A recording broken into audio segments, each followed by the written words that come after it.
and which was expanding the Emerge program. When we heard testimony on that, the regents had let us know that they would like some amendments that were of a purely technical nature. They did not get those into Jason, but they arrived yesterday in committee, and I had intended to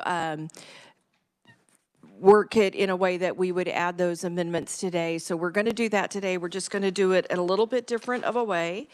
And that I move that the committee reconsider its action on HB 2185.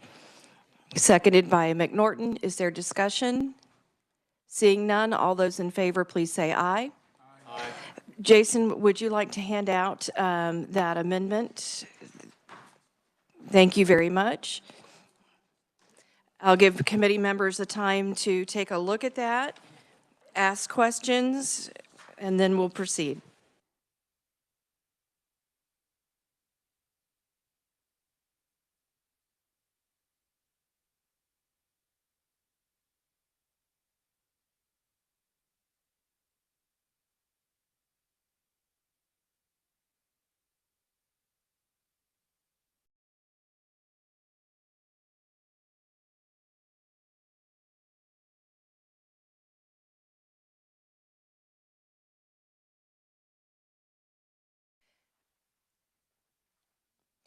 Jason, go ahead and explain while the committee reviews, please. Thank you. And I already had one question from Representative McNorton asking if this were the same ones in the Board of Regents testimony, and the answer is yes. Yes, Madam Chair, members of the committee, the amendments appear on page 1 in the definition of a Kansas educational institution under the Financial Assistance Act. Instead of using the words accredited independent institutions, you can see a more in-depth definition of those institutions. This is a definition that we have used for more recent financial assistance legislation, and so it more conforms to the used understanding and definition of these institutions that the regents have today. So this is more of an update to that term. On page 2, as the regents, I believe, testified on line 11, it would be a may adopt rules and regulations for this act rather than a mandatory shall. And then there are 2 amendments that are the same, also on page 2, down on lines 41 and 42. Since payments are not made to the eligible Guard members directly, there is a language change there to clarify that it is the program that will not pay for the tuition and required fees for any courses that have to be repeated or taken in excess of the requirements. And then you'll see the same change in language on page 6 of the balloon with respect to the Emerge program. Again, just clarifying that it is the program not paying the amount of tuition and fees for those repeated or excess courses. Thank you, Jason. Do we have any questions?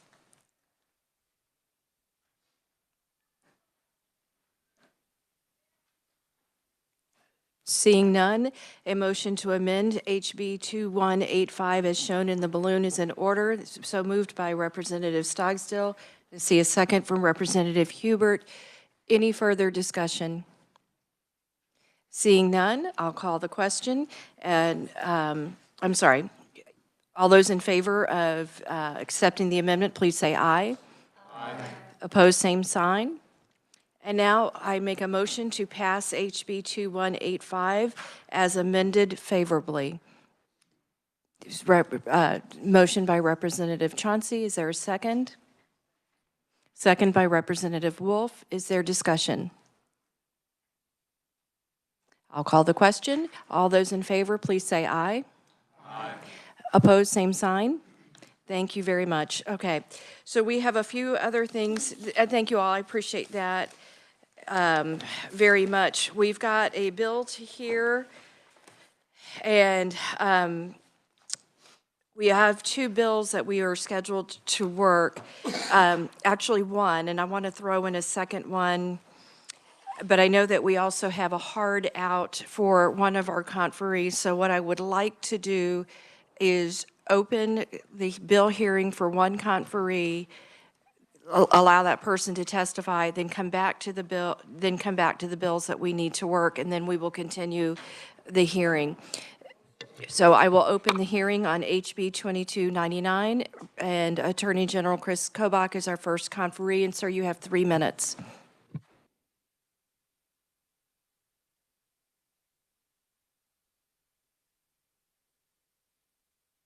Of our republic.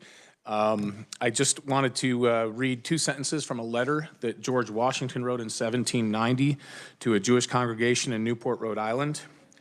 For happily, the government of the United States, which gives bigotry no sanction, to persecution no assistance, requires only that they who would live under its protection should demean themselves as good citizens in giving it on all occasions their effectual support. May the children of the stock of Abraham who dwell in this land continue to merit and enjoy the goodwill of all the other inhabitants, whilst everyone shall sit in safety under his own vine and fig tree, and there shall be none to make him afraid. End quote. This bill, of course, deals principally with anti-Semitism.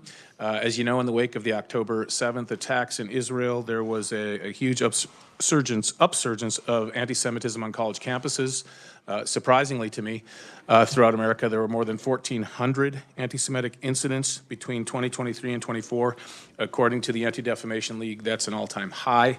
There were some things that happened at KU. I believe there are some conferees who are from KU, our students there, can talk about that. I'll skip over that. I just want to highlight a couple of things this bill does. Our office was asked to look at the initial drafts of this because of the legal concerns, because, of course, anytime you're dealing with things like this, there are First Amendment concerns. And so I'm going to quickly go through a few things. Number one, the act prohibits the bill prohibits discriminatory acts on campuses.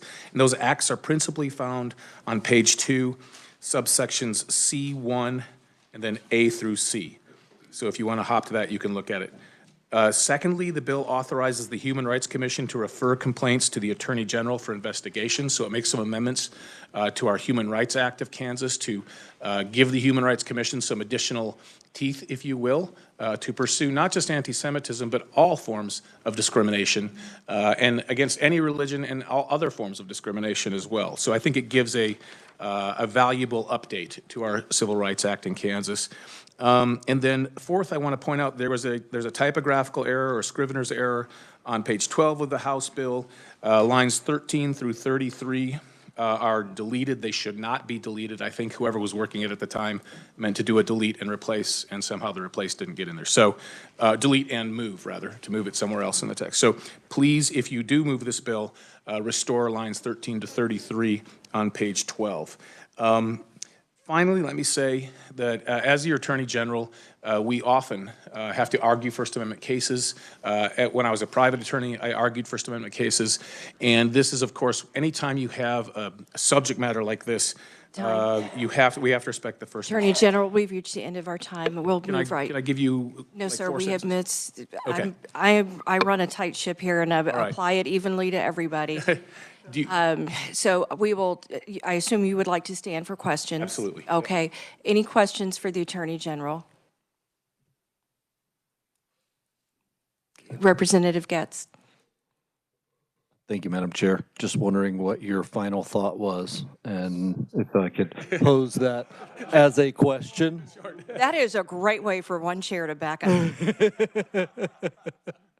I will offer a very short thought on the First Amendment, and simply that is, the First Amendment does not prohibit hateful speech or speech that many of us would find offensive. But the First Amendment does allow the prohibition of speech that incites violence, speech that is intended to threaten or intimidate, speech that is itself a threat of violence by the speaker, and it does not allow speech that prohibits someone from doing a lawful activity, like entering a college campus building or entering some other building that they have a lawful right to go to. So this bill strikes the right balance. Thank you so much, Madam Chair. You're welcome. Any other questions for Representative Hill? Thank you, Madam Chair. Thank you, Secretary. When you brought up freedom of speech, it triggered in my mind that there's a little bit of a different wording in the Kansas Constitution than there would be in the First Amendment about responsible speech. And would this bill be in accordance with that? We are, the attorneys in my office are confident that it accords both with the Kansas Bill of Rights speech provisions and with the First Amendment of the U.S. Constitution. Any more questions, Representative Schreiber? Thank you, Madam Chair, and thank you, General. Is there a reason why it would go to your office for prosecution of a violation of this as opposed to like a district attorney or somebody like that? Well, I think the main reason is that we already have in the Kansas Civil Rights Act the creation of this commission, which is a statewide body that investigates these anywhere in the state. And so the idea would be to keep that investigation of this very important thing at the state level and give them the power to invoke us and bring KBI resources to bear and whatever investigatory tools are needed. Excellent questions. I love that about this committee. Do we have any more questions? General, thank you for coming by and being with us. Giving me the consideration to testify. In my testimony book, I see an email, but I don't have a printout. Do we have an electronic version of his testimony, and has that been loaded to KLIS? Okay, just wanted to make sure we've had proper.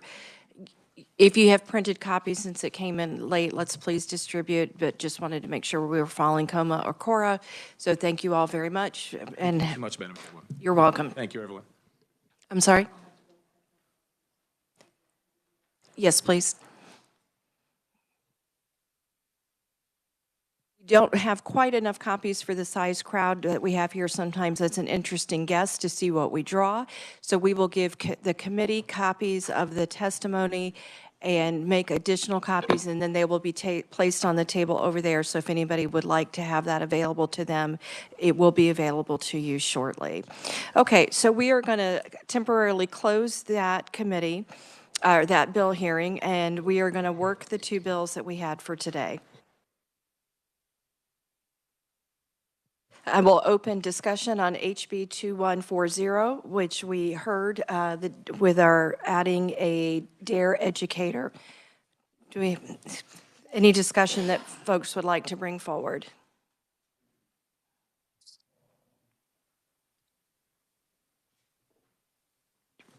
Representative Hubert. Thank you, Madam Chair.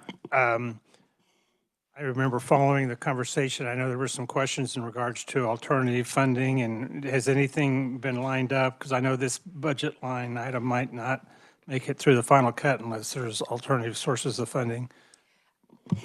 The last answers I have from the Attorney General's office is that they have exhausted what's available to them.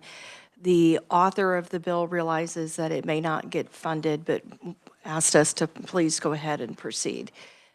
So we, I think we'll figure that out as we get whether or not there's an appetite for funding could impact whether this bill eventually goes above the line and so on. But yes, very good question. Any other questions or discussion? Okay. It's up to the will of the committee if anybody wants to move that this bill be reported favorably. Representative Getz? I move that we pass out, make sure I get the bill number right, HB 2140 favorably. Is there a second for Representative Hill? Any discussion? Seeing none, I'll call the question. All those in favor, please say aye. Aye. Those opposed, same sign. And that bill passes favorably. Now, the next bill was not on your schedule, and I always told you guys that I would try to follow, at least give a day in between working a bill. But with the inclement weather, I'd like to go ahead and have us work 2139, and because it's the bill that we heard yesterday on raising the minimum bid lid. for contracts, and I kind of had the sense that everybody liked this bill. Otherwise, I would not be doing what I'm going to do now and have us potentially work that bill. And I did visit with my ranking member, and he thought that in lieu of the bad weather and having a time to get this bill at least under the line and hopefully over the line later, that he was amenable to us hearing it now. However, because I've always wanted to make sure that I'm very transparent with you guys and give you lots of time to write amendments. If there's anybody who says they would like time and they're not ready to vote on this bill, then I would not proceed. But if everybody's in agreement, we can knock this out pretty quickly. Is there anybody who would like more time and would prefer not to work the bill today?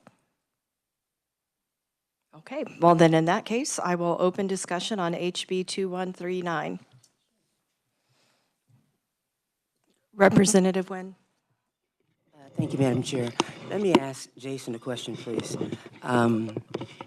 While this expands the amount of, I'll just say, projects that a superintendent can authorize without board, is that the understanding, without board approval, from 20 to 50,000? Is that what the bill does? Madam Chair, members of the committee, the bill would allow a Board of Education to delegate to its superintendent the power to execute contracts on behalf of the district for up to $50,000 in purchase price. It would still be an act of the Board of Education delegating that power to its superintendent. And the follow-up, then, does that restrict or prohibit the board from saying, even though the law permits it, the board can choose to still require bids of any project? 20 is usually the floor. Madam Chair, members of the committee, yes, the board could still require that the district go through the sealed bid process for any purchases. It's just the law only states a threshold by which they don't have to do so. But if their contract was for, say, $40,000 and they wanted to go through a sealed bid process, they could still do so. And then just one last, Madam Chair. What language is there in the bill that allows this, I don't want to call it wiggle room, but allows this board jurisdiction? Does the language say that the superintendent shall? Does it say the board may? Is there a qualifying verbiage? So with You understand what I'm respect, saying? I'm sorry. If you understand what I'm saying. Yes, Madam Chair, members of the committee, with respect to the power of the superintendent to execute contracts, the language is the Board of Education may delegate such power to the superintendent. With respect to the sealed bid process, it simply is prohibited on contracts over 50,000. They have to do a sealed bid on contracts over 50,000. Anything less, it would be up to the option of the board whether they wanted to do so or not. And that falls generally under the board's authority delegated by the state constitution under Article 6, Section 5. Thank you. Are you comfortable moving forward, or do you want to come back another day with the bill in front of you? No, don't want to delay. I don't know whether I'll support it or not. Okay. Representative Wolf.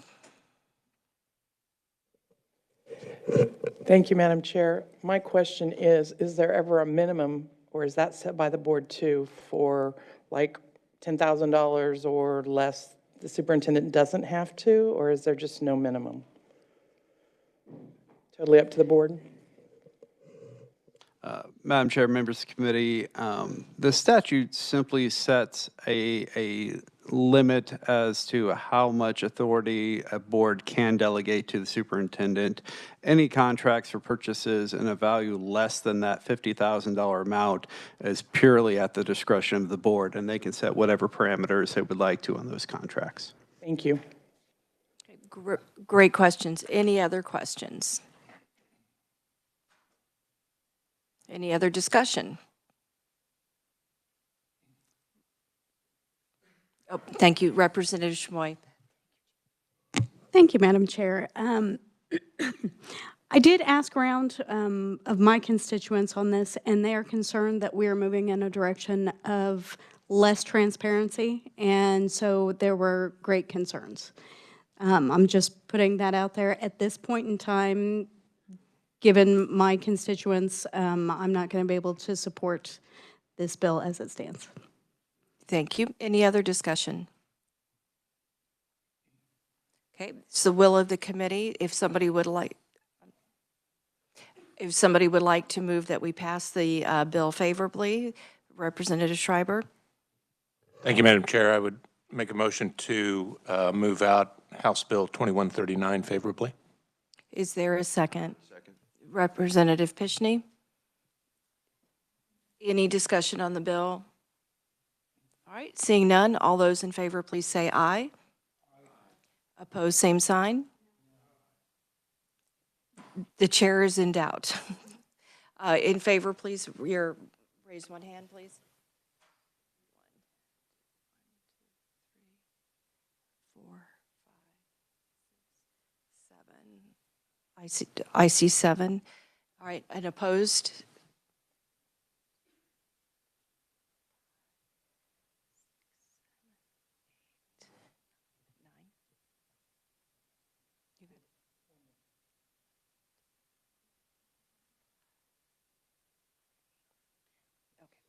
All right, the motion fails. Thank you all for your discussion and flexibility today. We are going to reopen the bill hearing on 2299, and we are going to begin with a report from the reviser.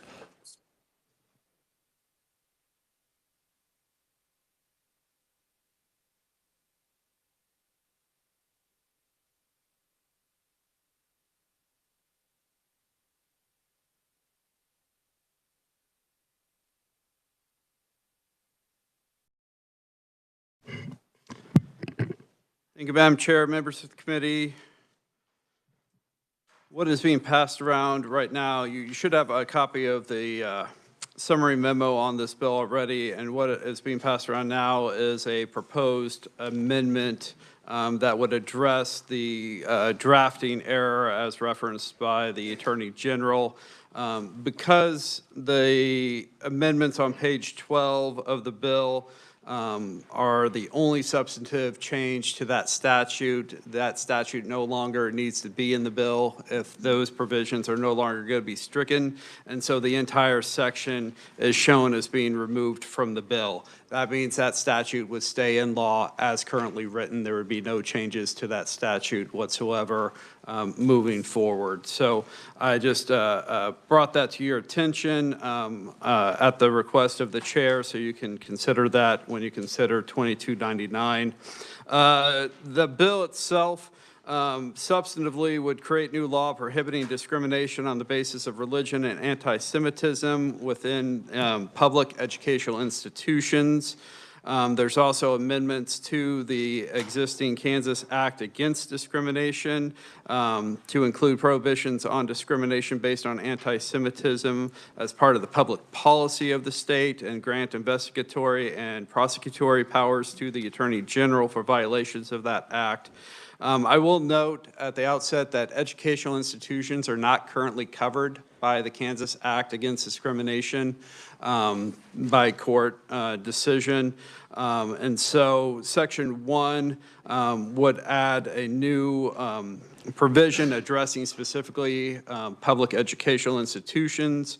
By definition in the bill, this includes not only K through 12 school districts, but also public post-secondary institutions, so your community colleges, technical colleges, the big 6 Regents institutions would all be covered under Section 1. I will further note that Section 1 is not made a part of the Kansas Act Against Discrimination, and so it is a standalone anti-discriminatory statute that would only apply to these public educational institutions. And so the provisions with respect to the Act Against Discrimination would not apply to these educational institutions with respect to all the other protected classes. There is a line of separation between Section 1 of the bill and what is current anti-discrimination law under Kansas. So going into new Section 1 of House Bill 2299, it generally prohibits these educational institutions from discriminating on the basis of religion or promoting or tolerating anti-Semitism or anti-Semitic acts. As I said, it's a fairly broad definition of these educational institutions. The terms anti-Semitism and anti-Semitic are defined by reference to the International Holocaust Remembrance Alliance's working definition of anti-Semitism, including the contemporary examples that were adopted on May 26, 2016. I have provided that definition in the bill summary memo for your review, if you want to take a look at that. Any person, including a minor through their parent or legal guardian, could file a complaint with the Attorney General if they feel that there's been a violation of Section 1 and they're aggrieved by that violation. The language in Section 1 then gives the Attorney General the discretion to investigate and pursue prosecution of any such complaints. This includes investigatory powers such as subpoenaing witnesses and documents, taking testimony under oath. If the Attorney General finds a violation has occurred, the Attorney General can assess a civil penalty of up to $10,000 against the institution for each violation, and any fines would be collected and credited to the State General Fund. Then sections 2 through 5 amend the existing Anti-Discrimination Act under Kansas law. Section 2 is a public policy statement for the entire act, and the bill would make an amendment on page 3 to add a new declaration of public policy that public institutions that receive and spend tax dollars are prohibited from engaging in, implementing, or otherwise promoting policies that are anti-Semitic. Also, that no person be required to participate in any training that promotes or degrades any one religion, and that governmental entities are prohibited from enacting policies that do so. So that's a declaration of public policy. It does not change the protected classes under the existing act to include specifically anti-Semitism, but there is that declaration of public policy that is taken into account when the act is enforced by either the Commission or the Attorney General. The Commission is the Kansas Human Rights Commission. They are established under the act and charged with enforcement of the act generally. Complaints are submitted to the Commission, and the Commission then investigates the complaint and can prosecute violators through administrative civil action. Sections 3 and 4 of the bill authorize the Commission to refer complaints to the Attorney General, so there's a specific power of the Commission under the bill to refer these complaints, and then the Attorney General is given the same investigatory and prosecutorial powers for the existing act as were given under Section 1 with respect to the public educational institutions. You'll see similar language there on pages 6 and 7 of the bill for the Attorney General's new powers. As mentioned, Section 5 did strike some unlawful discriminatory employment practices from what is the current statute on those unlawful practices. And so you can see those changes on page 12 of the bill. As I mentioned at the outset, that balloon would strike all of Section 5 from the bill so that those provisions would remain in law going forward, unchanged by any legislation. The bill would go into effect on July 1st if it's enacted. And with that, Madam Chair, I'd be happy to answer any questions. Thank you. Do we have questions for Jason? Representative Getz. I guess, thank you, Madam Chairwoman. Thinking around prohibiting discrimination based on religion and anti-Semitism, what, say in a K-12 school, a Muslim student doesn't have a prayer area, is that discrimination? Like where does this go as far as the liability of schools to accommodate a student, Christian, Muslim, Jewish students, needs around their religion. Does this open new territory for that, or is it condensing and really focusing and adding anti-Semitism? I guess help me understand what's going on there. So in the area of the free exercise of religion, the law generally falls down along the lines of, are you hostile to the religion? Not necessarily having to be accommodating, particularly if the accommodation would in some way disrupt or disorder the normal operations and procedures of the government body. And so if no religion is provided a special prayer room or special prayer hour, then there would not be a requirement to do so for one particular religion in that case. The discrimination is when it becomes particularly hostile. For instance, by way of example, because it already exists, there's the Fellowship of Christian Athletes. And the school fully allows that organization to operate and use classrooms for meetings. To then bar a Fellowship of Muslim Athletes from doing the same could be viewed as being discriminatory towards students based on religion. Thank you for that. Thank you, Madam Chair. Representative Stogsdill. Thank you, Madam Chair. Jason, I'm just wondering, are there any other, I don't think anybody in this committee, anybody in this room is for anti-Semitism, obviously. But I'm just wondering, are there any other faith groups or racial groups that are covered by laws like this specifically? In terms of the public educational setting, no, because as I said, public education is generally not covered by the Anti-Discrimination Act we currently have in law. Now, that act does cover a wide breadth of ancestry, national origin, religion, in terms of protected classes under that existing law, which would cover a broad range of protected classes. But anti-Semitism is not specifically called out currently in that act. This House Bill 2299 would do so. Okay, thank you. On just real quick follow-up, I'm just wondering who determines whether it's a disruptive act, like on a campus. Is that law enforcement? Is that the university? Is that the Attorney General? What's the deciding factor on whether students are acting peacefully and appropriately or disruptive and illegally? So there typically is a decision by the administration on whether or not to allow that student activity. Under case law, the superintendent, the Board of Education of a public school district is given quite a bit of latitude by the courts in terms of maintaining order and operation of the school district. When cases like that arise, when questions like that arise, it's not quite so generous, I think, with respect to college campuses necessarily because of the more open spaces and the general nature of post-secondary education.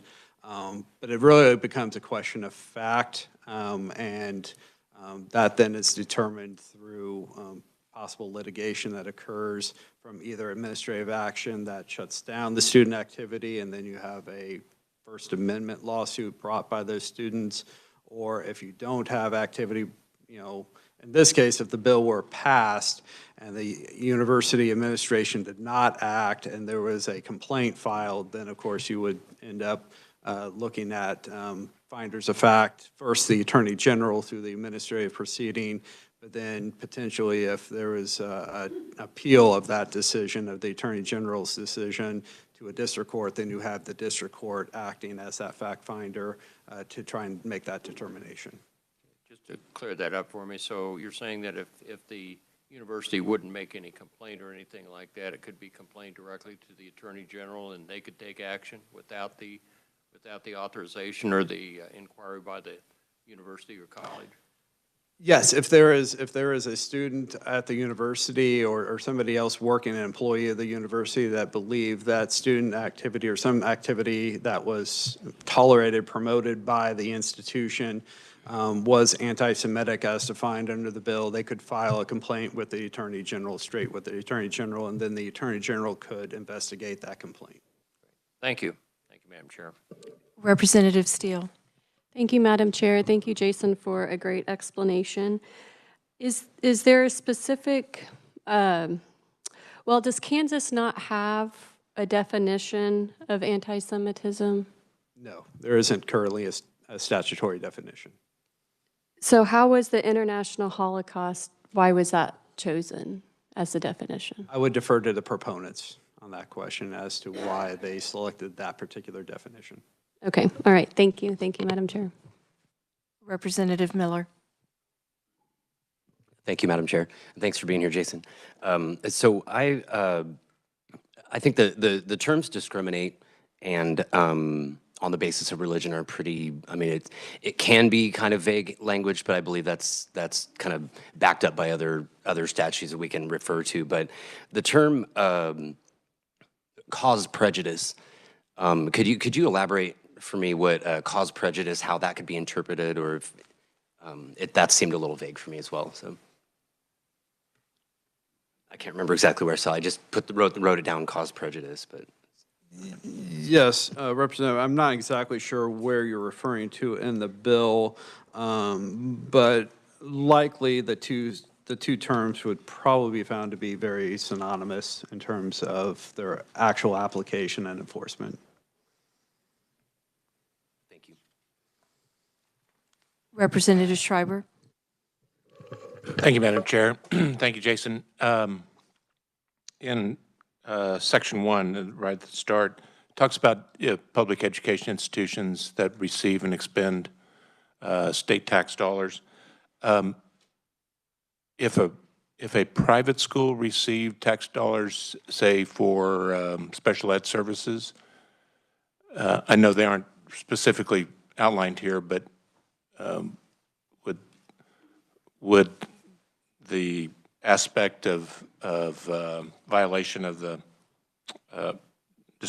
religious discrimination or the anti-Semitism definitions, would that apply to any institution that receives in some way public funds? I don't think so. Public educational institutions is specifically defined on page 2 of the bill to include those institutions that I referenced, and does not allude to any non-public or private school that is receiving tax dollars.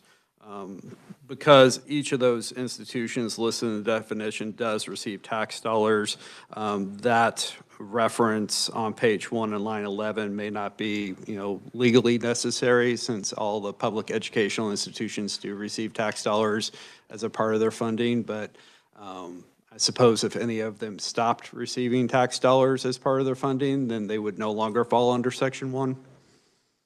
But it does not apply to any private schools, regardless of whether or not they received any kind of tax dollars. Okay, thank you. Thank you, Madam Chair. You're welcome. Great questions. Any other questions for our reviser? Then I'm going to call on Elena, our Kansas Legislative Research Assistant, but assistant seems like an understatement. She pulled some information that I'll let her share with you.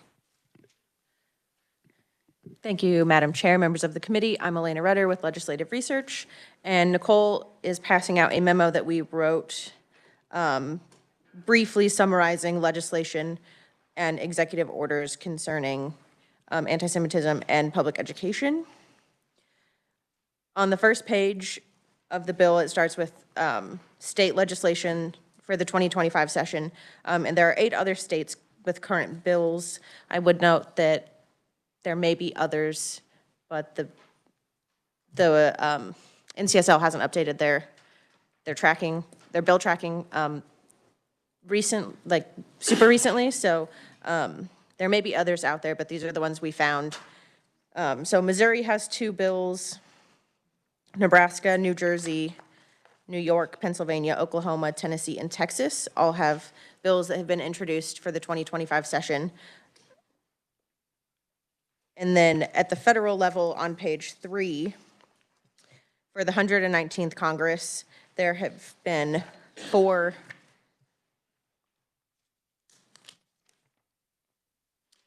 bills that have been introduced, and there are also resolutions in other states and at the federal level that have been introduced.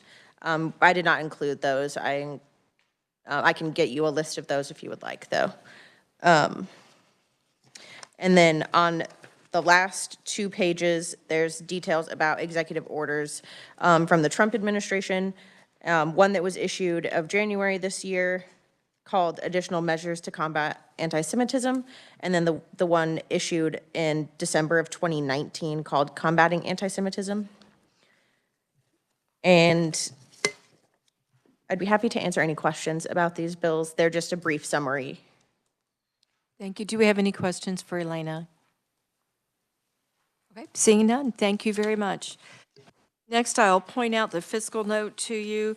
If you get to the bottom of the second page, you begin to see estimates for FTEs and information from other agencies that would be affected, and I will let you guys read through that.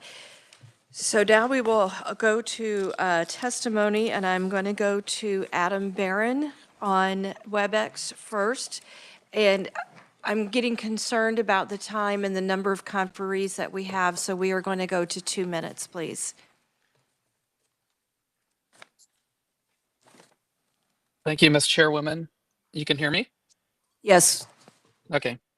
Thank you, Ms. Chairwoman, Education Committee members. My name is Adam Barron. I live in Wichita, Kansas. I'm the owner of a energy business with our headquarters in Wichita. We're going to be celebrating our 75th anniversary this year. I'm sorry I can't be there today with you. I'm at an anti-Semitism conference. Today I'm here as part of my second job, which is part of something that I started 6 years ago, the Combat Anti-Semitism Movement, CAM, which is a global organization fighting anti-Semitism, United States, Europe, Latin America, and Israel. And I'm here to speak in support of House Bill 2299, a bill that will help to address discrimination in public K through 12 and post-secondary institutions right here in Kansas, and also include more generally anti-Semitism as part of the Kansas Act Against Discrimination. While my parents experienced discrimination, I didn't experience a lot growing up. Neither did my kids in Wichita, which is a great thing. But something 10 years ago at my children's private school in Wichita alarmed me to something that was brewing in our country. A group of parents came in and wanted to stop a pen pal program in Israel for Jewish people. Israel is a part of our identity. If you're against Jews in Israel, you're anti-Semitic. And this is something that was happening. Our school, our board chose to cancel the program for reasons that were probably not intended to be anti-Semitic. And maybe you can draw a parallel to this to what we've seen in Ivy League schools. I went to Harvard. Harvard has been experiencing these same kind of problems. They're not recognizing the anti-Semitism, letting things persist, that they shouldn't. So I have recently experienced discrimination, and that's probably one of the reasons I'm here before you 15 today. seconds.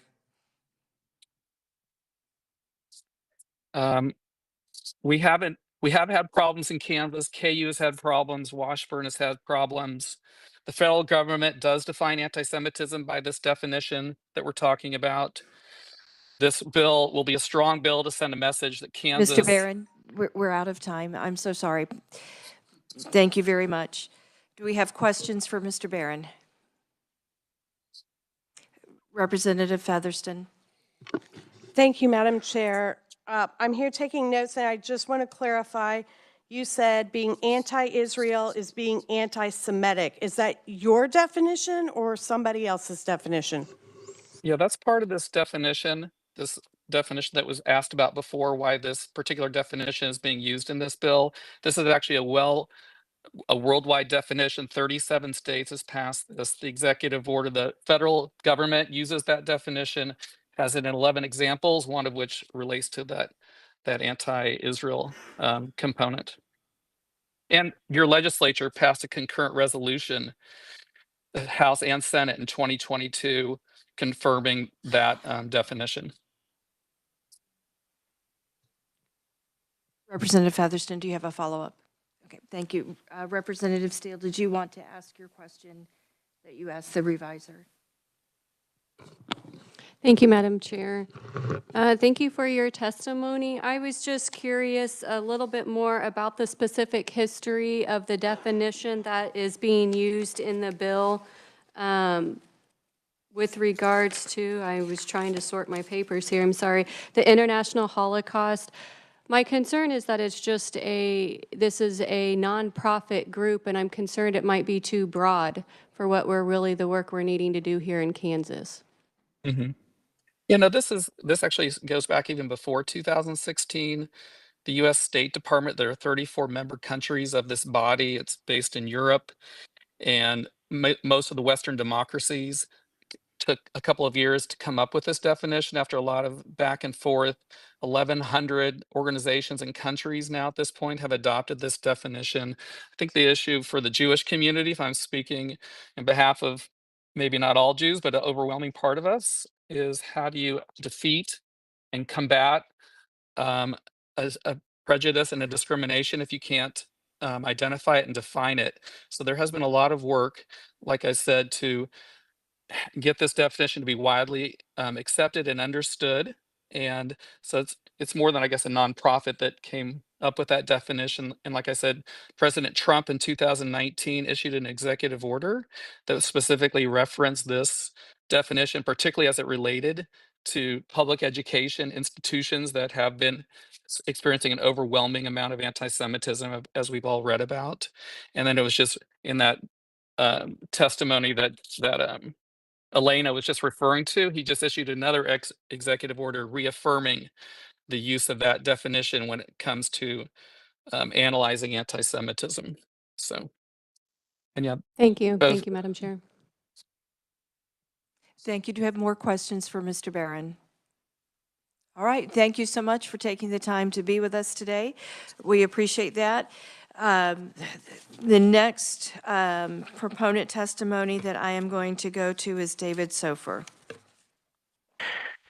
All right, can everyone hear me? Yes, David, please proceed, and remember you have 2 minutes. Sure thing. Thank you, Madam Chairwoman and members of the committee. David Sofer. I'm here representing myself and members of my community in support of HB 2299. And really, the fundamental question with us today is why does HB 2299 necessary? And so, my testimony and written will detail all of my experiences with anti-Semitism, and I think it'd be a great read for you all. But to summarize it short, I think the reason for HB 2299 is it's been clear both through media coverage and others that anti-Semitism has run rampant on our campuses and education system. One perfect example of this is there's a union representing lecturers and teachers at Kansas University about 2 weeks after October 7th that talked about the absolute necessity to teach about violence against Israel and Jews as a necessity in order to be able to fight back their political cause. And keep in mind, this is exactly after there were reports and documentation of women that were raped, their genitals cut off, kids that were brutally murdered in this incident. And they were talking about the necessity of this. And I think, I continue to go back to Kansas University's Provost Barbara Brickelmeyer in a different incident that she's mentioned. Academic freedom is not a license for suggestions of violence. While we embrace our university's role as a place of all kinds of dialogue, violent rhetoric is never acceptable. So the question for this committee is, do you think it's appropriate for tax dollars to be used to fund education and environment, teaching our students that violence against Jews is welcome and needed? This is why I believe HB 2299 is needed. This is why I think it's incredibly important that we begin to deal with this difficult discussion. And it's a time we put an end to anti-Semitism across our educational system and let Jewish people know that they are welcome, they are protected, and they will no longer be discriminated against in our education system. And with that, I'd be happy to stand for questions. That was perfectly timed. Do we have questions? Almost like I do this often. Almost. Do we have questions for Mr. Sofer? Seeing none, thank you, Mr. Sofer. Appreciate you being here today and taking the time. Netta Meltzer, you are our next proponent, and you may take the stand and proceed. Thank you to members of this committee for the opportunity to speak today. My name is Netta Meltzer. I'm here on behalf of the Jewish Community Relations Bureau, AJC, which represents the Jewish communities of Kansas in matters of public policy, to testify in support of House Bill 2299. I'm also here as an Israeli American, born in Israel and raised in the state of Kansas. I grew up in what has been referred to by some as the golden age of Jewish life in America. Growing up, I was never afraid to share my story, where I was born, what my name means, and how to pronounce it.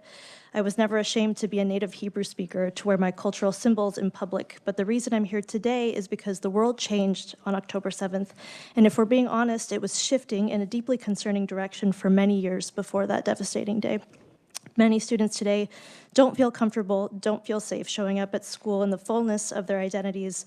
More and more, they're either choosing to hide the Jewish part of who they are or face the very real possibility of anti-Semitic backlash if they choose not to. I know this because at JCRB AJC, we talk to Jewish students every day.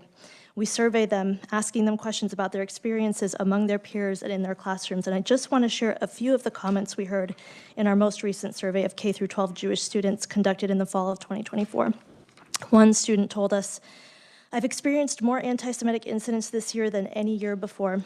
Another one said, "I'm constantly being told I should be harmed. People wish I was dead, how I'm being dramatic about the amount of Israelis who were killed on October 7th. And I want to share one more thing, which is that the majority of students who experienced anti-Semitism in the last year chose not to report it. One student citing how it wasn't, quote, out of the ordinary at this point and the, quote, futility of seeking help. This is a far cry from my experience as a Jewish and Israeli American student in Kansas public schools many years ago. Our institutions play a powerful role in the norms and values we need to pass down to the next generations, empowering them to deeply understand anti-Semitism in its various manifestations, which IRA does. This is what we need to do. Time, Ms. Metzler. Thank you so much. Do we have questions for Ms. Meltzer?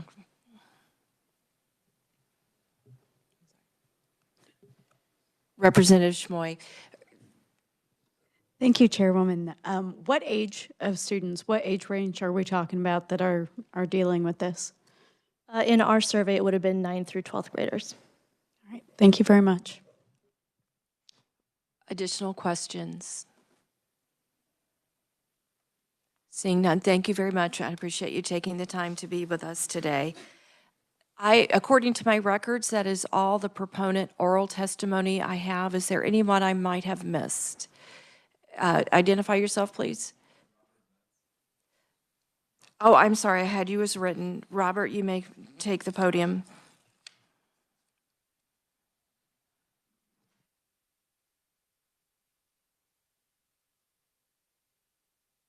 I'm Chairwoman and members of the committee for this opportunity to speak to you. My name is Robert Metz. I just graduated this December from the University of Kansas, and I would like to shed light as to the necessity of House Bill 2299. Anti-Semitism grew so much in the last year. It first started in February when we were hosting an event for Gal Cajon Salal, a man who in Israel on his kibbutz Reem experienced the brutality of Hamas. When he was sharing his terrible story of how he had to save his family from Hamas terrorists looking to kill everyone in his kibbutz, we had protesters enter the building of the Kansas Union Memorial and interrupt and harass all the people there. It only took the Lawrence Police Department removing and arresting these people to get this to stop. Attendees leaving the event had to be escorted to their cars by the police. I personally had a group of protesters chanting Intifada Revolution as I walked to my car behind me. Intifada Revolution is a direct reference to the widespread violence and terrorism during the first and second Intifadas. This bill would protect Kansans and Jewish people from harassment such as this. Furthermore, on May 1st, protesters started an encampment on campus, right outside of Fraser Hall. As these groups congregated, students had to endure human walls preventing them from entering classes, hordes of mass protesters entering buildings, classrooms, and libraries in order to disrupt, harass, and vandalize property. Some students were even assaulted at night. Additionally, people who attended Mr. Cohen-Salal's event had their photos, names, and personal details posted online. Myself and my roommates had our apartment posted in one of these groups with threats towards us. As the University of Kansas struggles to protect the emotional and physical well-being of students, faculty, and staff, it is ever more important that this esteemed institution brings accountability and decorum to public education. I trust that this committee will ensure that the great state of Kansas will not tolerate hate, fear, and intimidation in its classroom. Thank you very much. Do we have questions for Mr. Metz? Representative Schmoy. Thank you again. All right, so 2 questions I'll ask you just together so you can answer it. How long were you in attendance at KU, and did you see similar behavior, similar protest and antagonizing during your time there? So I graduated early, so I was at the University of Kansas for 3.5 years, and there was always a subtle hint of anti-Semitism on campus, but nothing to compare to what we've experienced in the last year. Okay, and a follow-up, if I may. Did you happen to witness during your time there a similar thing to other groups? I cannot say that I have. Okay, thank you. Thank you. Any more questions for Mr. Metz? Seeing none, thank you very much. Congratulations, and what was your major? Political science. I'm going to law school next year. We have internship opportunities. All right, thank you. I thought I saw another hand. Please identify yourself, sir.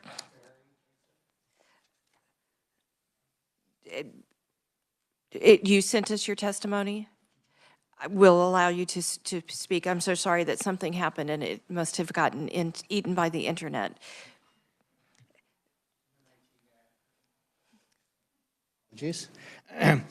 Thank you, Madam Chairwoman, and I'd like to thank everyone else on the committee for allowing me to speak today. My name is Barry Kasuf, and I'm proud to serve as the board president for the Jewish Community Relations Bureau, AJC, which represents the Jewish communities of Kansas in matters of public policy. Today, I'm here to testify in support of House Bill 2299. One of the most important elements of this legislation is its use of the International Holocaust Remembrance Alliance's working definition of anti-Semitism as a framework for our public schools to recognize this complex form of hate. Anti-Semitism has been referred to as the world's oldest hatred, and it has shifted and evolved throughout history, making it at times challenging to identify and, by extension, challenging to address. The IRA definition ensures that we're able to clearly identify anti-Semitism, however it manifests, whether through what we might recognize as familiar anti-Semitic tropes or through its newer modern-day manifestations. And there's never a more urgent time to be taking anti-Semitism seriously and creating mechanisms for accountability. We see that urgency in the data, whether through the FBI's hate crime statistics, which consistently find that while Jews make up just 2% of the US population, we find ourselves to be targets of over 60% of religious-based hate crimes. We see it in the heat maps and research studies coming out of the Anti-Defamation League and the American Jewish Committee. We hear it from students the JCRB AJC staff work with every day. We hear it from the incidents being reported to us from members of our community, painful stories of insults, threats, discrimination, vandalism. We are in a reality many in the Jewish community hoped we would never have to experience. It isn't always like this, and it certainly doesn't have to be this way. We need clear-eyed, collective understanding of anti-Semitism, this hateful phenomenon we all seek to combat. Thank you so much. Do we have questions for our conferee?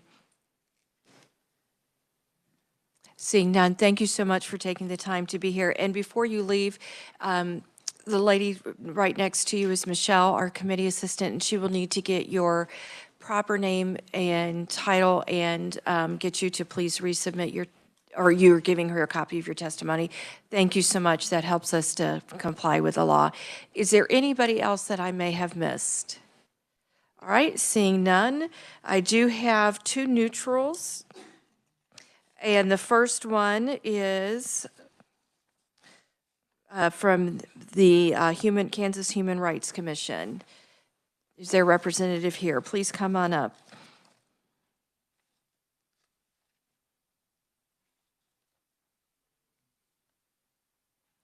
And you are Ruth Glover. Found it in the small print. Ruth, welcome. Thank you. I'm Ruth Glover, and I'm with the Kansas Human Rights Commission. Sections 2 through 5 propose to amend the Kansas Act Against Discrimination. I will note before proceeding any further that all of the proponent testimony has been concerning students, and Section 1 provides those protections to students. And then there's no need to amend Sections 2 through 5, because as Jason noted in his review, the Kansas Human Rights Commission doesn't have protections for students. So I think the purpose of the bill can be effectuated by adopting Section 1, and then there's no need to amend Sections 2 through 5. The Kansas Human Rights Commission is the state's anti-discrimination agency, and the main way that we achieve our mission is to accept and resolve complaints of discrimination in employment, housing, and public accommodation. When we were reviewing the bill, we felt there were two themes. First of all, the language was unclear, especially how the Attorney General's actions interact with the rest of the Kansas Act Against Discrimination. And then also it adds a duplicate layer of government by adding the Kansas Attorney General's office into the Kansas Act Against Discrimination. I had provided to you some testimony, and on Section 2, page 2 of the testimony, we talked about how amending Section 3 and Section 4, that those proposals were unnecessary because it duplicates the powers provided to the Attorney General, both in Section 1, and it also duplicates powers that the Commission already has. It had mentioned that the Attorney General could assess damages of $10,000, but the Commission already has an award for pain, suffering, and humiliation. And then the proposed language is unclear regarding the Attorney General's duties and how they integrate with the rest of the Kansas Act Against Discrimination. For example, once cases are assigned to the Attorney General's office, do they come back to our commission to make a determination of probable cause or no probable cause determined concerning the discrimination? And then what actions taken by the Attorney General would satisfy the requirement for the exhaustion of administrative remedies in order for a complainant to proceed to court? And then would the review and initiation of complaints by an Attorney General represent a conflict of interest, because we have state agencies who are represented by the Attorney General's office. So you can't investigate the complaint and then also represent the respondent. And then we also had a concern about our EEOC contract. How would complaints referred to the Attorney General's office? We are out of time. Thank you. Do we have questions? Questions for our conferee? Representative Getz. Thank you, Madam Chair. Would you be able to give me a brief makeup of the Kansas Human Rights Commission, those appointments and different things? Just give me a brief of that. We have a commission board that's appointed by the governor and approved by the Senate. And it's 2 commissioners who represent labor, 2 who represent industry, 1 who represents real estate or housing, 1 who's a practicing attorney, and 1 who is appointed at large. And they serve 4-year staggered terms. No more than 4 can be from 1 political party. Thank you. Any additional questions for Ms. Glover? All right. Thank you. Seeing none. Thank you so much. Appreciate you taking the time to be here with us today. Hannah Smucker? Smuckler, I'm sorry. I'm still not used to my bifocals. Hannah, please come on up.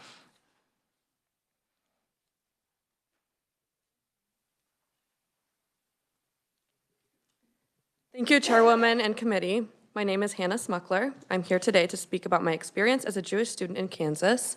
I can only speak to the experiences my friends and I have had in Kansas public schools, and my hope is that this helps give some background as you decide how to move forward on this bill. As a student, it would be nice to be involved in legislation that affects us. I went to school in the Blue Valley District all the way from kindergarten through high school, and I'm now a second semester senior at the University of Kansas studying journalism with a minor in Spanish. In high school, I recall a time when I was given a homework assignment which included viewing a video taken by the Nazis during the Holocaust without provided context. I asked my instructor why viewing this video was relevant to the coursework, including that it proved to be a very difficult watch for me, and was met with an answer of, "The Holocaust shouldn't bother you anymore." During my time at KU, I've been extremely active in KU Hillel, a Jewish student organization, and I've noticed a difference in the culture and security measures before and after October 7th, 2023. For instance, I'm no longer able to attend major Hillel events without seeing added security. Following the outbreak of the war, Hillel put a sign in its window which says, "We stand with Israel." One morning in fall 2024, I was on my way to a Shabbat brunch to gather with my Jewish student community when I noticed vulgar graffiti spray painted on the building over the sign. This made me feel uneasy as I entered the building, worried my safe space was at risk. Additionally, in November 2023, the Jewish fraternity Alpha Epsilon Pi experienced the destruction of both an Israeli and American flag outside its house, which is across the street from KU Hillel. Seeing the Israeli flag every day when I walked to or from class or Hillel was a reminder of the community I have at KU, and when that flag was permanently removed, it gave me a sense of fear and worry. The last example I would like to share with you is from a course I took at KU dealing with Latin American and Spanish history. When we got to a section that included reading an anti-Semitic blood libel from the Spanish Inquisition, I requested that the instructor share some context about this disturbing text with the class. The issue was never resolved. Later in the semester, he singled me out during class, said to me, "You're Judaic, correct?" and proceeded to ask me to explain something about Judaism for the whole class. It made me feel targeted and uncomfortable, but of course I didn't want to upset an instructor who I had to work with for the rest of the semester. You are out of time. Any questions for our conferee? Representative Ruiz. Thank you, and thank you for being here today. So did you report your instructor to anybody or just let it go by? I ended up opening a Title IX case with my university, but I don't know what ended up happening after that. Additional questions? All right, and have you graduated yet? No, I'll graduate in May. Congratulations, and what will you be majoring in? Journalism. Okay, I can see your passion for it. Thank you very much for taking the time to be here today. That is all the oral. I'm sorry, I missed it. Hannah, I missed a question from Representative Getz. Thank you, Madam Chair. Sorry, I guess I'm just wondering why your testimony is neutral. Would you be able to define that? Definitely. I don't feel like I'm familiar enough with the bill after having read it once or twice so far to make a public stance on that. I hope my testimony can just help give you some clarification about what we're experiencing as students. I appreciate that. Thank you. Thank you, Madam Chair. You're welcome. Thank you. Last call for questions for Hannah. Hannah, you may have a seat. Thank you. That is the last neutral testimony that I see. And so we are going to move to opponent testimony.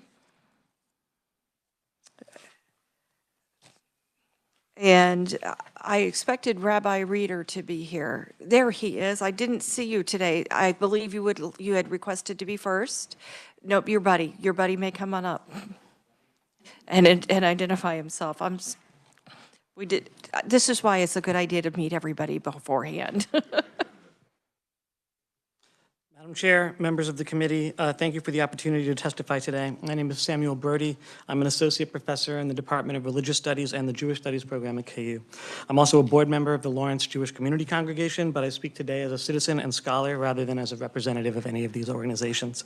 I testify to 4 points. 1, the IRA definition is controversial. It was drafted for research rather than governmental use, and its author, Kenneth Stern, has described it as a travesty that is being used to silence political speech. Anti-Semites portray Jews as a single powerful global organism conspiring to gain control of central levers of society, such as the media, banks, and governments. Criticisms of the state of Israel can, but need not, be anti-Semitic in nature. An easy way to tell is whether they fit the classic conspiratorial blueprint. Israel is subject to legitimate criticism. The Declaration of Independence states that whenever any form of government becomes destructive of these ends, it is the right of the people to alter or abolish it. This applies to the state of Israel just as much as to the Kingdom of Saudi Arabia or the People's Republic of China. There's nothing inherently anti-Semitic about thinking it's wrong to respond to an attack that killed 1,000 people by killing, a conservative estimate, 60,000 people. 3, Jews are divided about this. Imagine if the state passed a law defining anti-Christianity as any denial of the real presence of Christ in the Eucharist. We would immediately see that the state was taking one side of a dispute within Christianity. The same is true here. Polling finds that over 33% of American Jews and 42% of those 18 to 34 find the way the state of Israel is executing the war in Gaza unacceptable. Whatever you think of this opinion, it should not be criminalized. And to illustrate that, I have personal or professional connections with two of the people who spoke on the other side of this, including my former student that I'm very proud of, despite the fact that we're on the opposite sides of this. I think only a small part of the fight against anti-Semitism is on college campuses. The richest man in the world gave a Sieg Heil at the presidential inauguration. At this time, to go searching for anti-Semitism specifically among students seems like misplaced priorities. Being uncomfortable at the presence of vigorous pro-Palestine protest is not the same as being unsafe. We have laws to deal with physical harassment. We don't need new laws to bar political protest. In order not to criminalize legitimate political speech, you should vote down HB 2299. Thank you for your attention. Okay, and you're setting our speed record today. Do we have questions for our conferee? Representative Ruiz? Thank you for being here today. You're very strong on your side. What do you feel could bring both sides to work together to make this bill more palatable? I would say considering other definitions of anti-Semitism, such as, for example, the Jerusalem Declaration and the Nexus document, both of which offer very detailed ways of determining when criticism of the State of Israel is anti-Semitic and when it's not, whereas the IRA definition is really overbroad and sweeps in a lot of legitimate criticism into the anti-Semitic definition.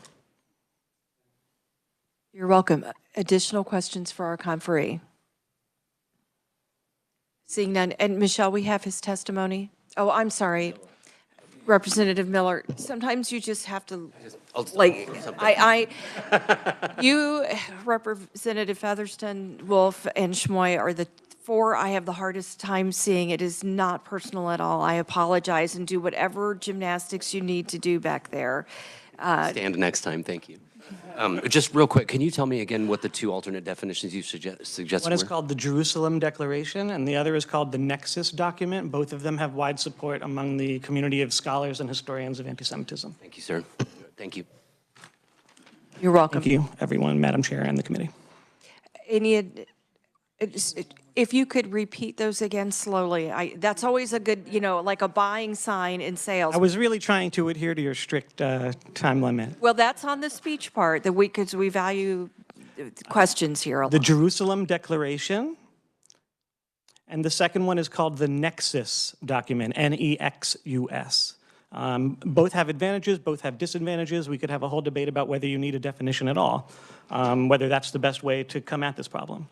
But at least those alternatives do exist and I think should be considered. Okay. Any other questions? Thank you. You may have a seat. Rabbi, please come forward. Thank you, Madam Chair. I'm Rabbi Moti Reber. I'm a resident of Overland Park. I am not representing my organization today, and you will see I have my badge in my pocket. I'm speaking in opposition to 2299. I am a knowledgeable and dedicated Jew. I lived in Israel for 4 years in the 1990s. I met my wife there. I'm a longtime peace activist and have supported organizations promoting the two-state solution since I was young and coexistence initiatives. I believe that the only way that Israelis and Palestinians can live together in peace is through a political settlement. I believe that a significant part of the reason behind bills like this is to outlaw criticism of Israel. Israel rules over nearly 5 million Palestinians without statehood, without the ability to to vote for their leadership, and without the right to self-determination, and with no possible path to get there. A couple of headlines recently, and these are not Gaza, this is the West Bank. Israel raids beloved Palestinian bookstore and detains owners. UN says 40,000 displaced in West Bank and Israel. Release of Palestinian aid worker after nearly 9 years of unjust imprisonment. Israel forces kill 2 Palestinian women and an unborn child. This is in addition to the 46,000 people who have been killed in Gaza, including 18,000 children. To me, this behavior is sinful. It's a crime. You may think that this is an appropriate use of state power, and you may disagree with people who don't think that, but criticizing this as anti-Semitism is cheapening the term, politicizing it for the sake of defending the indefensible. If asking for the population of the area to have human rights is anti-Semitism, then there's no path back. People are criticizing Israel's actions because they are worthy of criticism. I've criticized many countries for similar actions, including this one. This bill criminalizes political speech, and as someone who still believes in the First Amendment, This is extremely dangerous and also un-American. And I would say that I really am concerned about the fact that our crusading Attorney General gets to define what anti-Semitism is, which doesn't seem really sensible to me at all. There is real anti-Semitism in this country. Any viewing of X will find a level of anti-Semitic conspiracy that would have been but when I was younger, would only have been in the small newspapers of white supremacists. These are not mentioned in the bill. Jewish people and this country have far more to fear from unleashed white supremacy than we do from people living in tents on college campuses protesting the destruction of their people. Thank you. If the Kansas legislature wants to weigh in on anti-Semitism, it should focus on that and not criminalize legitimate protest against a real injustice. And I'll also say, since I have about probably 10 seconds left, that I'm happy to answer questions now, and also you guys all know where to find me if you want me to tell you in more depth where I'm coming from on this. I almost never talk about Israel here because it's not in the mission of my organization, but I'm happy to sit down with you and explain where I'm coming from at your convenience. Thank you. It's almost like I did this before. I know. I'm glad we have some pros in the house. Do we have questions for Rabbi? Seeing none, I'm sure that people will, your passion is clear, and I'm sure people will seek you out. Thank you so much for taking the time to be here with us today. And then on virtual, I believe we have Al Hadaf, KC. Yes, thank you, Madam Chair. My name is Nadia Igram, and I'm here to represent Al Hadaf KC. We are an organization located in Kansas City, serving the general Kansas City area. And we are a Palestinian-centered organization, and we stand in opposition of HB 2299 for several reasons, as my esteemed colleagues have already mentioned. The definition, the IRA definition, is overly broad and would include criticism of anything, any acts of the state of Israel, and also anything that is deemed to be pro-Palestinian. It criminalizes criticism essentially of a foreign state, which is in direct contravention of the First Amendment. It also would fine public institutions if they were to host events, have discussions, have peaceful protests, if it were something that were deemed to be against the state of Israel's policies as well, which is again a direct contravention of the First Amendment, both the right of peaceful assembly and the right of free speech. By targeting protesters who wear masks, it is also a direct contravention of the constitutional rights of protected class. Specifically, folks are wearing masks because they're experiencing a disability and are doing so to protect themselves. It would also censor Palestinian history and discussion in schools and universities, which would be essentially deemed in practice anti-Semitic content and curriculum, which is, again, both detrimental to the marketplace of ideas as well as violating the freedom of speech of students within those institutions and for their freedom of expression as well.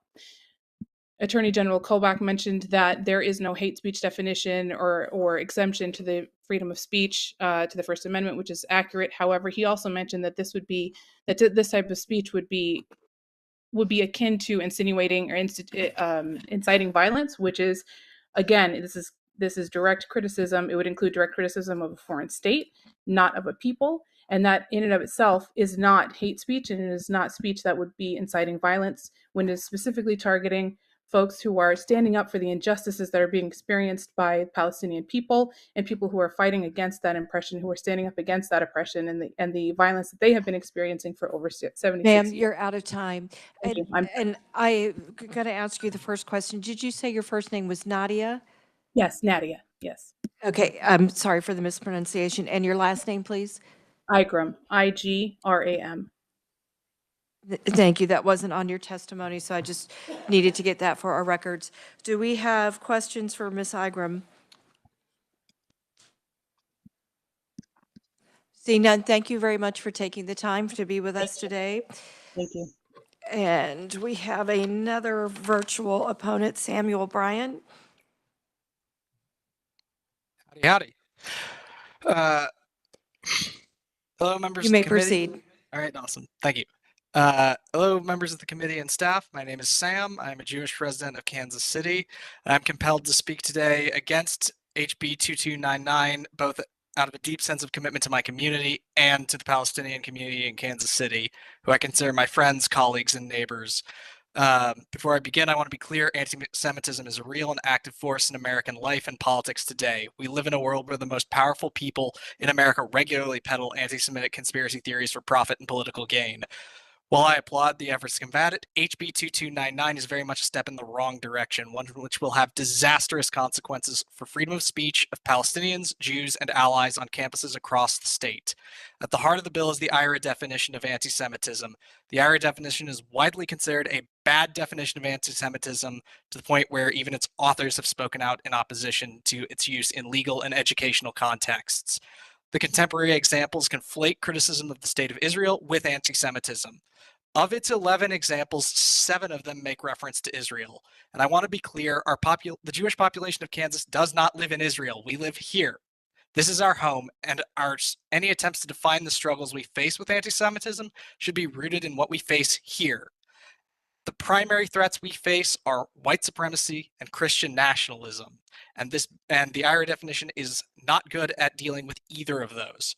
Worse still, when the weight of the law is put behind the IRA definition, it morphs from simply being a not great tool into being a weapon of censorship, one that is wielded way more often against Palestinians and people who criticize Israel based on their truly harrowing life experiences. This bill heavily incentivizes school administrators to crack down on any speech or educational material which is critical of Israel, because even mild criticism could open them up to legal risk.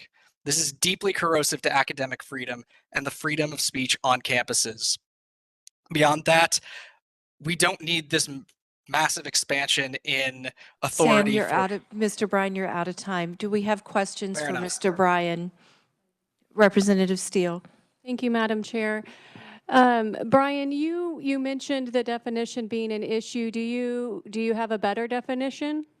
It is as one of the previous speakers mentioned, the Jerusalem definition is built by actual scholars in anti-Semitism. It is more broad. It is better in terms of its specifics and applicability, but that is the best one I've got off the top of my head. Thank you, Madam Chair. Additional questions for Mr. Bryan? Thank you so much for taking your time to be with us today. I appreciate that. Thank you. Okay, I show testimony that I was unclear if it was written or in person from Lauren Kimball. Is Lauren Kimball here? She is, Nat, is she virtual?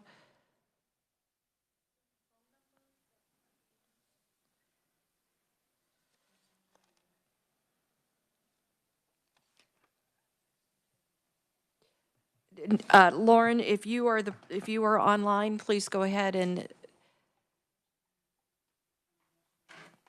I don't think we see you online. Okay. Amanda Culbertson. It's another one. Can you hear me? Yes. Who's speaking, please? This is Amanda Culbertson. Thank you very much. You may proceed. Yes, thank you. Thanks for having me today. As a Jewish Canton, I strongly oppose HB 2299. While anti-Semitism is a real and serious issue, this bill does not address it well. Instead, it weaponizes the definition of anti-Semitism to suppress legitimate political speech and criminalize support for Palestinian rights. As a lifelong Jewish Kansan, I have experienced anti-Semitism, including in Kansas educational institutions, but these acts never came from Palestinians. The bill misidentifies the problem, using a definition of anti-Semitism as a pretext to suppress speech, rather than combat real threats against Jewish people. As you've heard from others, the IRA definition is a working definition that was never meant to be used in law. I won't rehash the ground we've covered, but I do think that it has been consistently and nearly exclusively used not to fight anti-Semitism, but rather to defend Israel and harm Palestinians. There are more precise definitions, including the Jewish Jerusalem definition, as well as the Jerusalem definition in the Nexus document, that do not cause the harm that the use of this definition would. I also want to state that the state of Israel doesn't represent all Jewish people. Criticizing Israeli policies widely condemned as apartheid and ethnic cleansing, is not anti-Semitism. A principled stand against genocide is not anti-Semitism, and recognizing the Nakba is not anti-Semitism. Yet under this bill, such statements could be labeled as anti-Semitic speech. As an anti-Zionist Jewish person, I oppose Israel's occupation, its apartheid policies, and the horrific genocide in Gaza. And under this definition, my own statements could be deemed as anti-Semitic against myself. I find that to be absurd. We must oppose anti-Semitism in all its forms, but redefining it to conflate criticism of Israel only weakens the fight against real anti-Semitism. I urge you to please change this or reject this bill. Thank you. Thank you very much for spending your time with us. Do we have questions for Ms. Culbertson? Okay, seeing none, thank you. Thank you.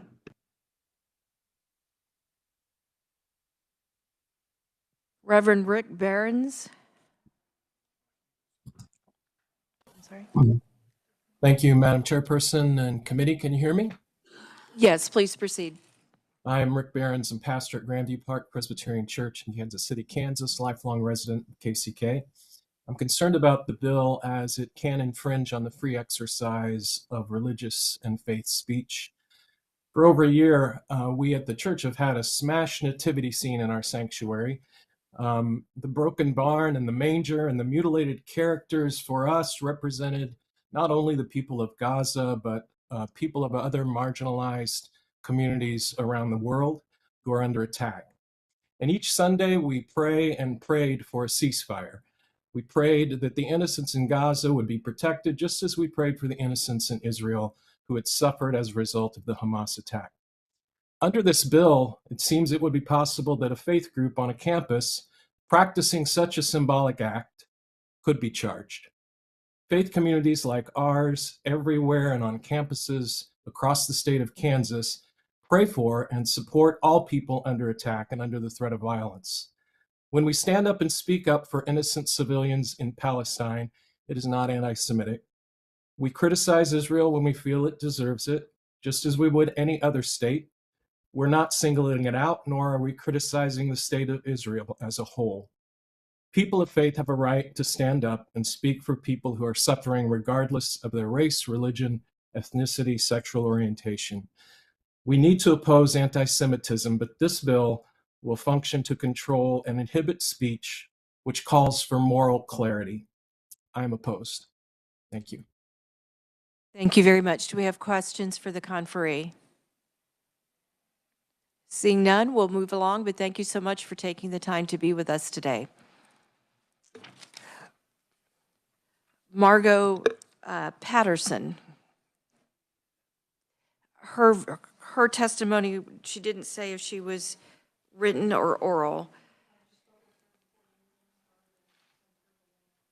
Testimony, I would do that because I would speak to certain articles that speak to the issue at hand. For example, the American Bar Associate, the ACLU's opposition, the opposition of Human Rights Watch, Amnesty International, the Israeli human rights group B'Tselem. So I think these might be more helpful to you if you're still accepting written testimony.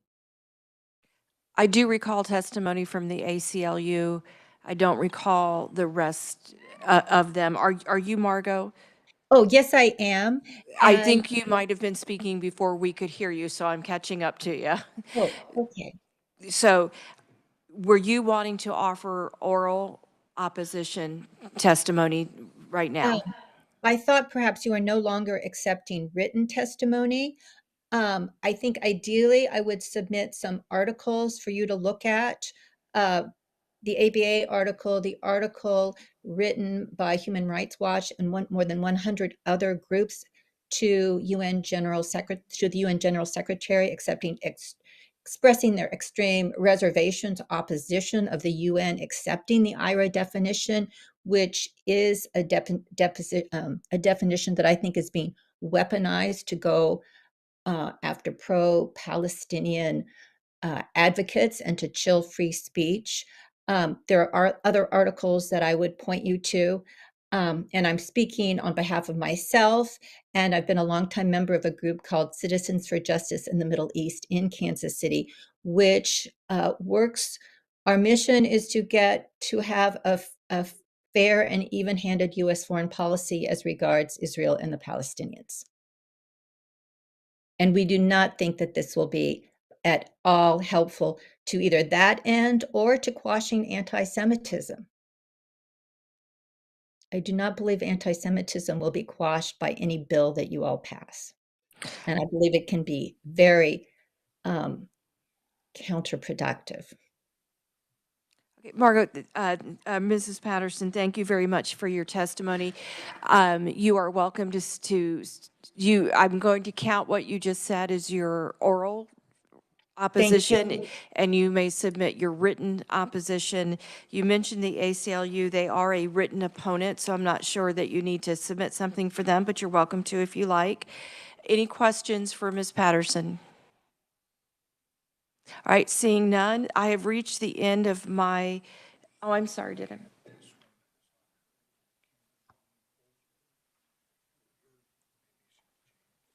Did I miss Kimberly? I'm sorry, thank you. And Kimberly, you're here? Thank you. You may come on up. That's the next question I was going to ask. Did I miss anybody?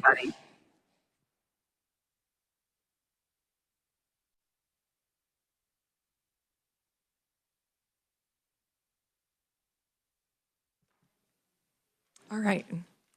Are we ready? All right. My name is Kimberly Streit Vogelsberg, and I serve as General Counsel to the Kansas National Education Association.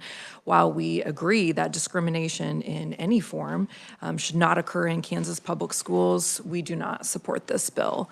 This bill singles out religious complaints and elevates them without any threshold straight over existing procedures to the Attorney General. I question why only these two issues are going to that office when there are existing procedures that already often resolve and address discrimination that is occurring in schools. Even when no violation is found under this law, conducting and compliance with these high-level investigations is expensive for schools. This bill permits initial complaints to go leapfrogging straight up to the AG, the highest legal office in the state, without any attempt at that local resolution or utilization of any other state agency.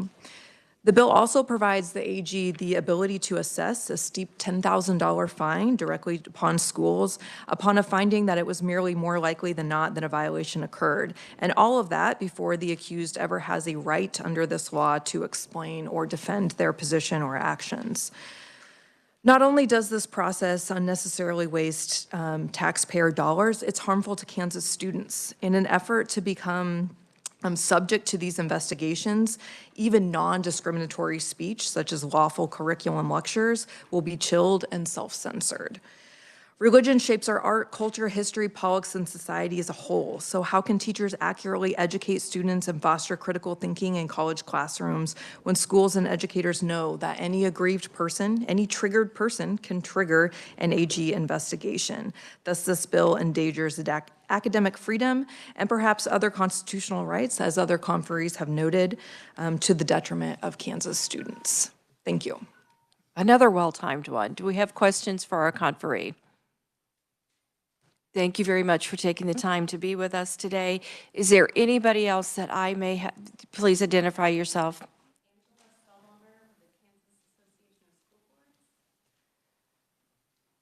I don't recall getting testimony, but okay. Please go ahead and come on up.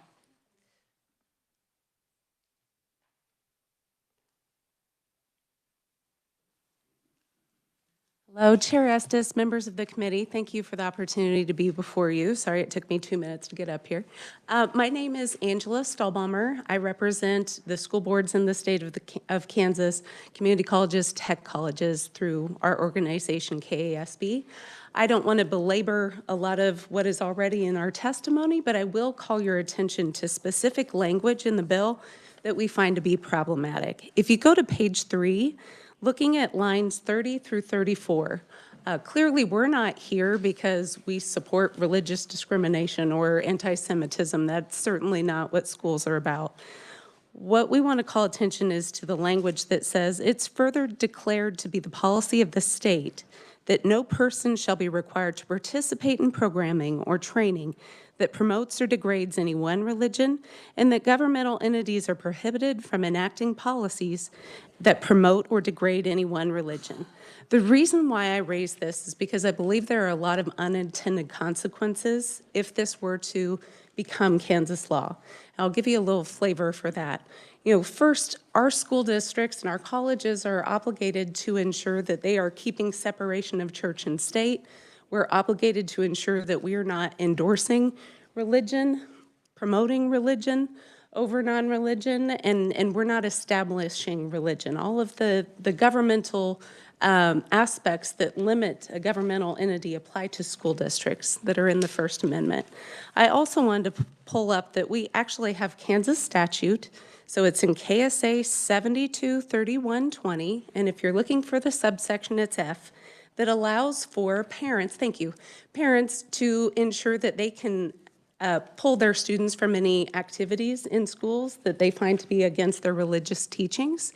So with that in mind, we just want to call attention to this language and the fact that it really could create barriers to districts being able to teach history or do programming. Thank you. You are out of time. Do we have questions for our conferee? See none, thank you very much. Thank you. Appreciate the time and effort that everybody has put into preparing their opponent and proponent testimony. Clearly, everybody has spent a lot of time caring about this and thinking about this, and I'm impressed with the quality of testimony that we have received from everybody. I'd like to thank the committee for great questions. Unless there's anything else for the good of the order, which Chairman Getz and I visited yesterday, that sometimes we have people who are on one of our committee and not the others, and that I would ask him to tell you today what he's hearing in case some of you want to tune in, since it's education related. Yeah, today I believe the the bill number is 2303, if I'm not mistaken, and it's the Longitudinal Data Commission to be put in the Department of Research to compile data from education, commerce, and be able to make reports across those. So if you're interested in hearing that, today is the day. So thank you, Madam Chair. Thank you. I have one other announcement. At your seat, you should have seen a printout of an email from Allie Denning, which answered questions about the costs of AED and the pads. And also, for the first time, we've got a firm number on how many buildings there are. But we still don't know how many of these have AEDs, but we now have a good number on the number of buildings that we're talking about. So at least we know what the whole number is. Unless there's anything else for the good of the order, I will adjourn this. Is there anything else? All right, then we are adjourned. Thank you all for a great day.